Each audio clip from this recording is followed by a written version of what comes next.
Today we bow our heads to commemorate a time of terror and death in a city that throbs with life and hope.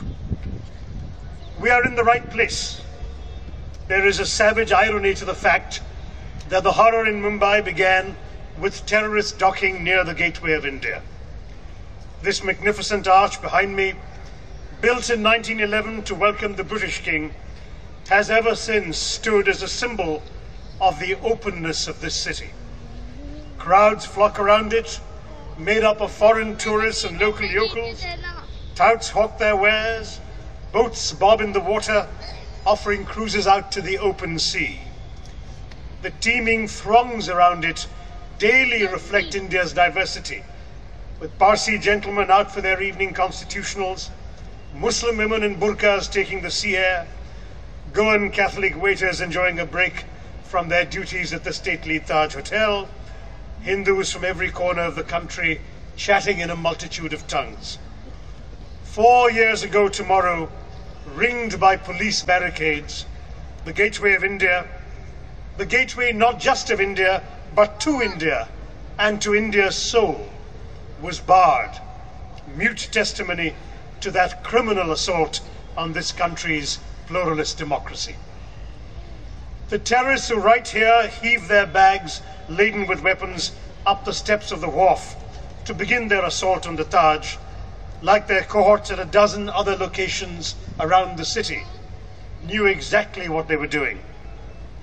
Theirs was an attack on India's financial nerve center and commercial capital, a city emblematic of the country's energetic thrust into the 21st century.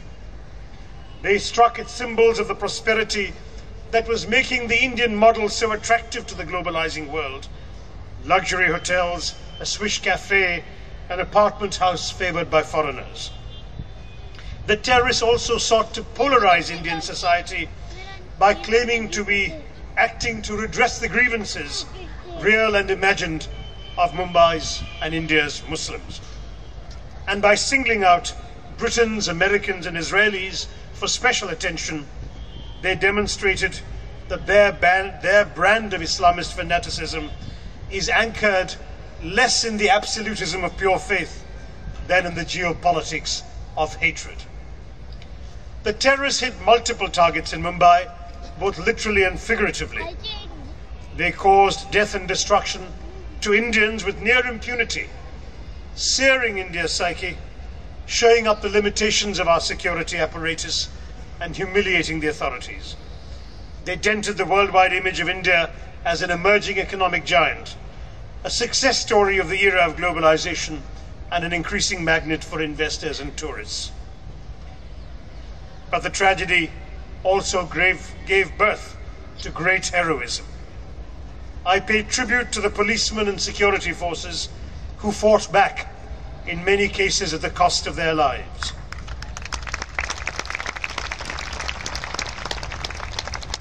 I pay tribute to the ordinary citizens who came to the rescue of the wounded. I know there are some here today amongst us. I honor the spirit of a city that came together to heal its wounds, to help the victims, and to raise its collective head in defiance, saying to the killers, "You shall not prevail."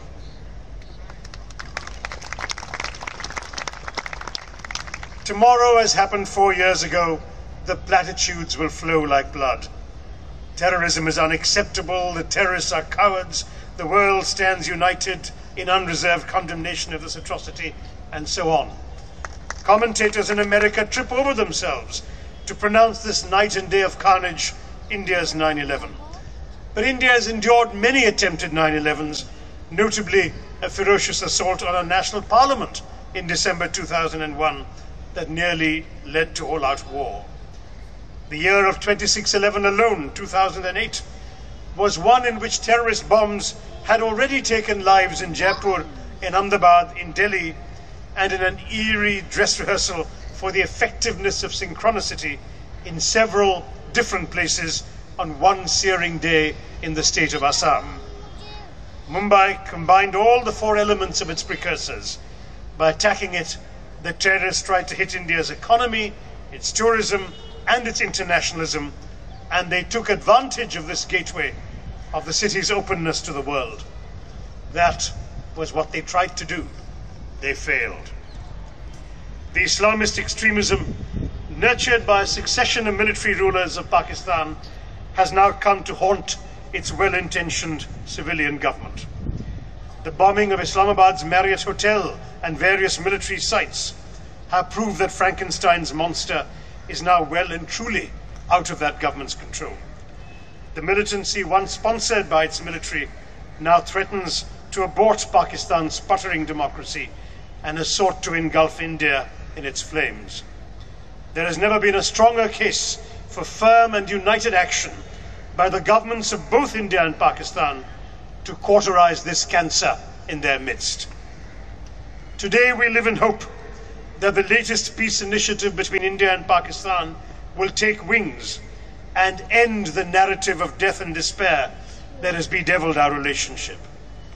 4 years ago it became clear that India had become the theatre of action of a global battle, one which threatens Indian lives, it is true, but one whose worldwide objectives also mean that we are not alone in this fight, as we can see with the presence of so many international diplomats here today.